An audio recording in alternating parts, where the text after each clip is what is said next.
you have to have a plan, right? You have to plan out your next 4 to 6 years and say, look, realistically, not having this unrealistic idea of what you're supposed to become. Leave your image and you know what the type of leave the idea of becoming a scholar aside, right?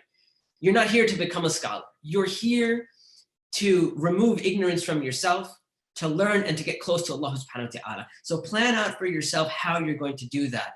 What am I going to do in the first year and second year and so on and so forth. And likewise, for all of us who are studying online and we're taking classes online, my advice would be don't just haphazardly take classes and haphazardly, you know, watch videos. And look, if you need motivation, alhamdulillah, that's great. You need to be motivated, you need to increase your iman.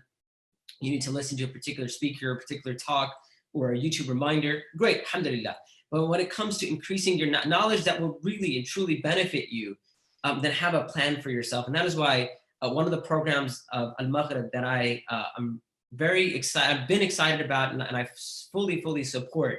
I support all the programs, but this one is a little bit more dear to me, is Faith Essentials, because Faith Essentials is the first time that we have taken a systematic approach to seeking knowledge. And it is the essentials, as the name says, it's the essentials of our faith. Someone who, you know, someone who is new, someone who is just getting their feet wet in knowledge. And there's a lot of us out there, right, who are motivated to seek knowledge and we don't know what to do. So we're living this life of watching random, you know, YouTube videos and lectures and this. Here comes a program that says you can systematically study Islamic knowledge. And this is an excellent place to get started. And that's why that's one of the programs that I always speak about, and that is very close to me as well. So number one, have a plan. Number two, don't be in a rush to become a scholar, but be in a rush to act upon the knowledge that you are learning. So don't be in a rush to say, oh, I have to reach this level of knowledge.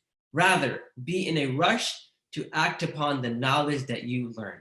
No matter how small, no matter how insignificant it may seem to you, when you learn something, make it a part of your life that you have to act upon that knowledge immediately. Don't delay. Don't say, oh, when I become a scholar, that's when I'm going to become a better Muslim.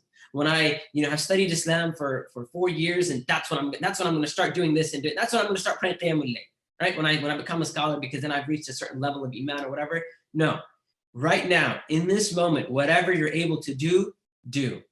The goal is not to die as a scholar, my brothers and sisters. The goal is to die in a state of learning.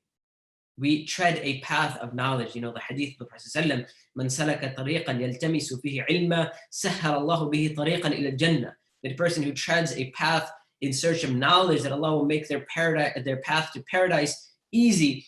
That is our goal, to be upon that path, and that we die upon that path, so our path to paradise becomes easy.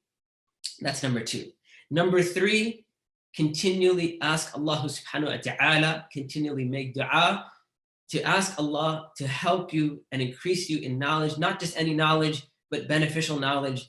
One of my favorite du'as is a very simple dua that we can all memorize, the dua in which we say, Allahumma inni as'aluka ilman nafi'a. Oh Allah, I ask you for beneficial knowledge.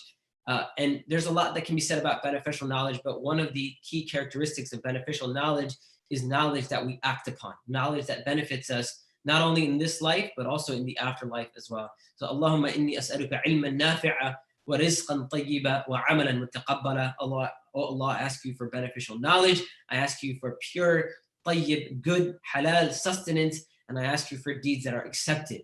And likewise, Allah subhanahu wa ta'ala told the Prophet sallallahu alaihi wasallam in the Quran, وَقُلْ رَبِّ زِدْنِي عِلْمًا.